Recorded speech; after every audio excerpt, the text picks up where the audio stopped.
Hey everyone, Sam here, also known as Mr. Stainless, and if you're a fan of Ubisoft games and the Watch Dogs and Assassin's Creed franchises in particular, you've likely come across the UbiCentral channel.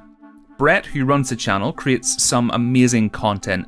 I've actually worked with him before, he's an awesome guy, but within the last week, he's put out a video about Skull and Bones, the upcoming pirate game from Ubisoft Singapore that, as you all know, I've been making videos on for some time now. Now in the video, Brett shared some of the reasons why he's actually worried about the game, and today I wanted to make a sort of response video to what he was saying to try and give some more clarity as someone who's been following the development much more closely. Now by all means, I think there are some things that I agree with him on though, but I'll leave a link to his video down in the description just in case you want to go and check it out afterwards. As you all know, the game was first shown at last year's E3, and since then we haven't really got any more information, trailers, or gameplay of Skull and Bones, which, you know, would be fine if the game wasn't releasing this year. So one of the first points that Brett is raising here is that we haven't heard much about the game since it was announced at E3 last year, and since the game was slated to be released this year, that's a bit of a worry. Now to be honest, I think the entire Skull and Bones community, including myself, would agree that yeah, we haven't heard a lot, and we'd obviously love to hear more. Justin Farren, the game's creative director, has stated that we'll be getting more information very soon, which I think we can assume means E3. But in my mind, one of the reasons why I think we haven't been hearing much more information could be because the game is getting pushed back to maybe an early 2019 release. It would explain why there's been radio silence on a title with not much being showcased. We'll just have to wait and see. Listen, I get the point he's trying to make, but by the sound of it, there really won't be a story in this game.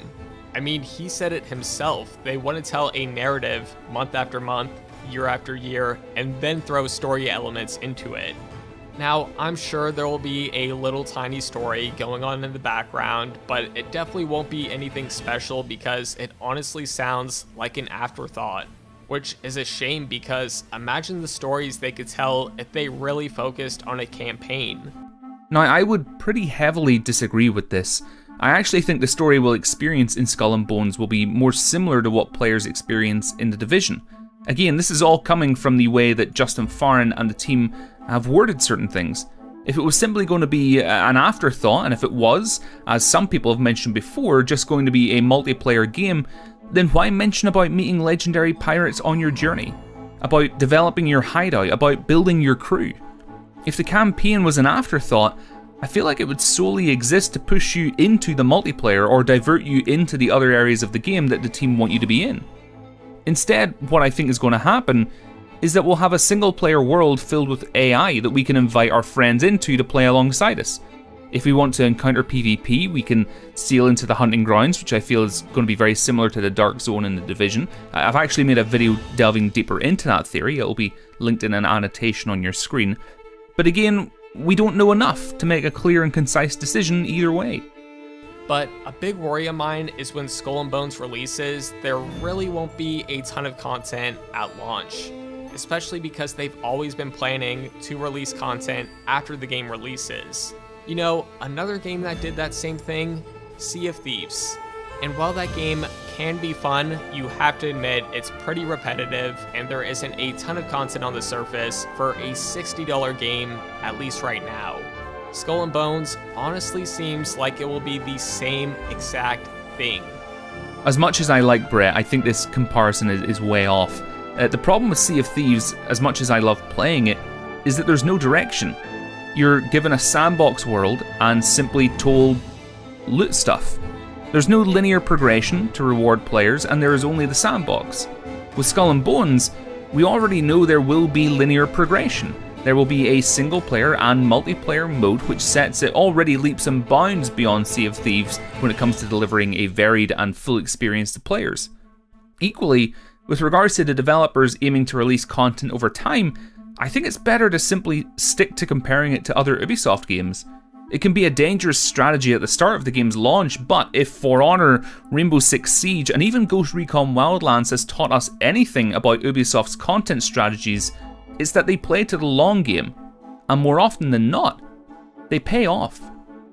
I think though the key thing that's being communicated by Brett, which I agree with, is that we just aren't getting enough information about this game. there are tiny drips of information that come out every now and again, but like he says, we still don't fully know what this game will encompass.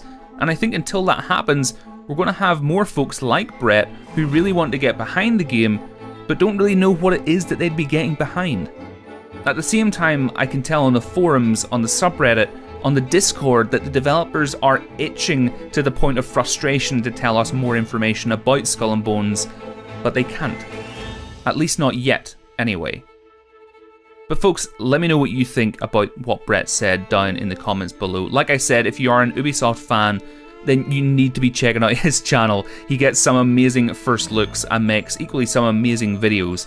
But in the meantime, if you want to be kept up to date with your Skull and Bones news, hit that subscribe button. I'm bringing you a new video on the game more or less every week. But in the meantime, folks, have a great week, and I will, of course, speak to you all soon.